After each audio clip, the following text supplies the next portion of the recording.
Olá, tudo bem com vocês? Hoje, dia 199 da nossa leitura da palavra, nós vamos ler os capítulos 10 ao 12 do livro de Isaías. Vamos à leitura?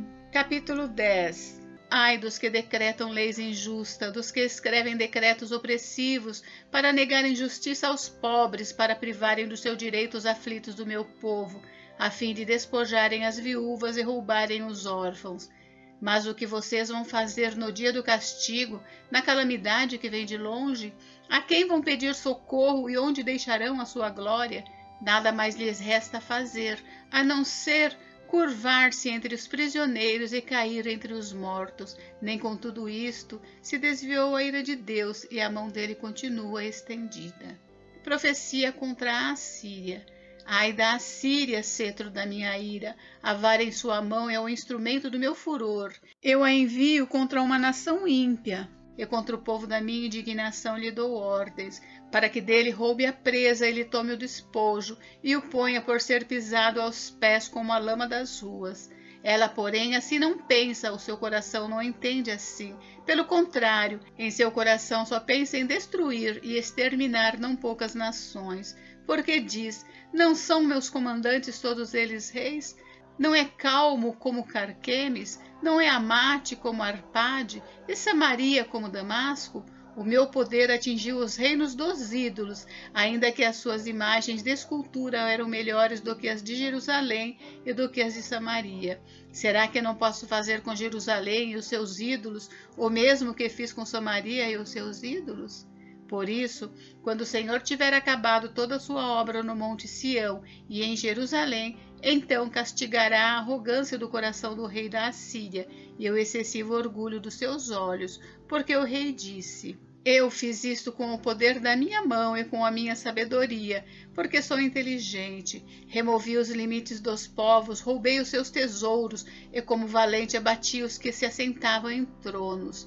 Meti a mão nas riquezas dos povos, como se mete a mão num ninho, e como se ajuntam os ovos abandonados, assim eu ajuntei toda a terra, e não houve quem batesse as asas, ou abrisse o bico, ou desse um pio. Será que o machado pode se gloriar contra aquele que corta com ele? Ou será que a serra pode se engrandecer contra o que a maneja? Seria como se o cetro movesse quem o segura, ou o bastão levantasse quem não é madeira. Por isso, o Senhor dos exércitos, fará definhar os soldados deles, todos robustos, e debaixo da sua glória acenderá uma chama, como a chama de fogo. Porque a luz de Israel virá a ser como fogo, e o seu santo como labareda, que num só dia queimará e consumirá as ervas daninhas e os espinheiros da Assíria. Também destruirá totalmente a glória da sua floresta e do seu campo fértil, e será como quando um doente vai definhando. As árvores que restarem na sua floresta serão tão poucas que até uma criança poderá cortá-las. Um resto voltará. Naquele dia, os restantes de Israel e os da casa de Jacó que tiverem escapado nunca mais se apoiarão naquele que os feriu, mas se apoiarão no Senhor, o Santo de Israel.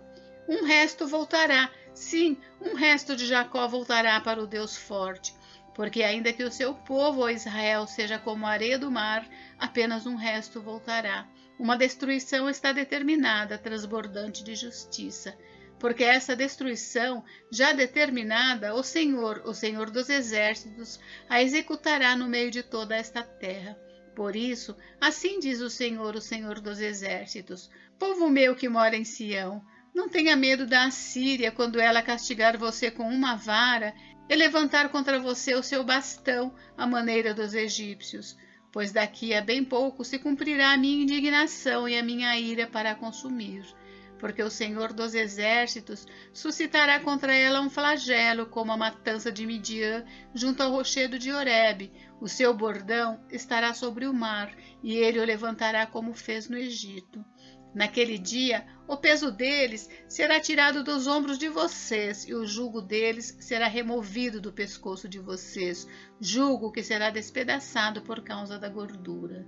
A Assíria, vem a Aiate, passa por Migron, e em Miquimás larga sua bagagem. Passa o desfiladeiro, aloja-se em Geba, Jarramá treme, Gibeá de Saul foge. Grite bem alto, ó filha de Galim, escute, ó Laís, pobre Anatote. Madmena se dispersa, os moradores de Gebim fogem para salvar-se.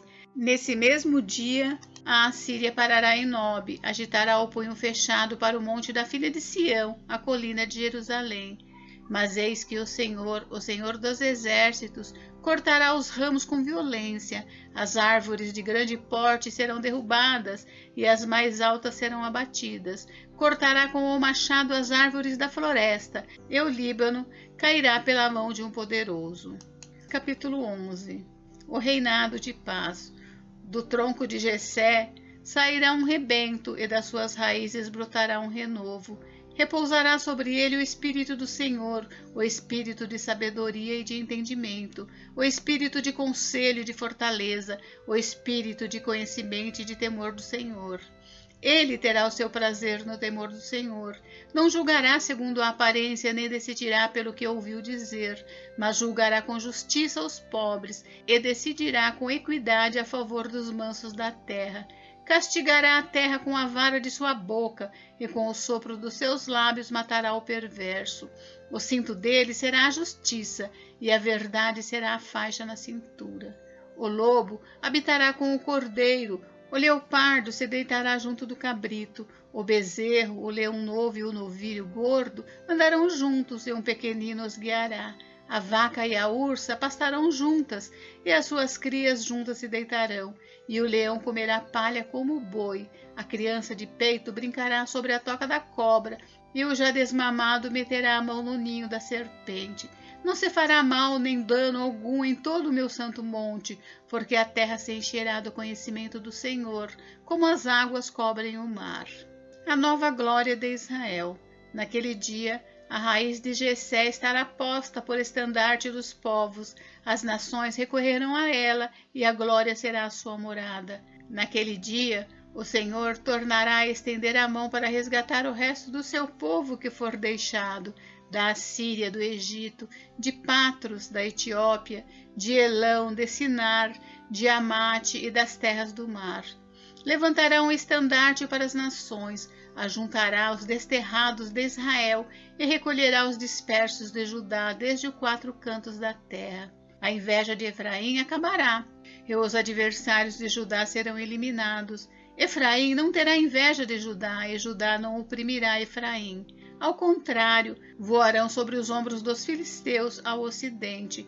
Juntos despojarão os filhos do oriente, estenderão as mãos sobre Edom e Moabe, e os filhos de Amon lhes serão sujeitos. O Senhor destruirá totalmente o golfo do mar do Egito, e com a força do seu vento moverá a mão contra o Eufrates, dividindo-o em 7 canais, para que qualquer um possa atravessá-lo de sandálias. Haverá um caminho plano para o resto do seu povo que for deixado na Assíria, como houve para Israel no dia em que saiu da terra do Egito. Capítulo 12. Cântico de louvor pela restauração de Israel. Naquele dia você dirá: graças te dou, ó Senhor, porque ainda que te iraste contra mim, a tua ira se retirou e tu me consolas.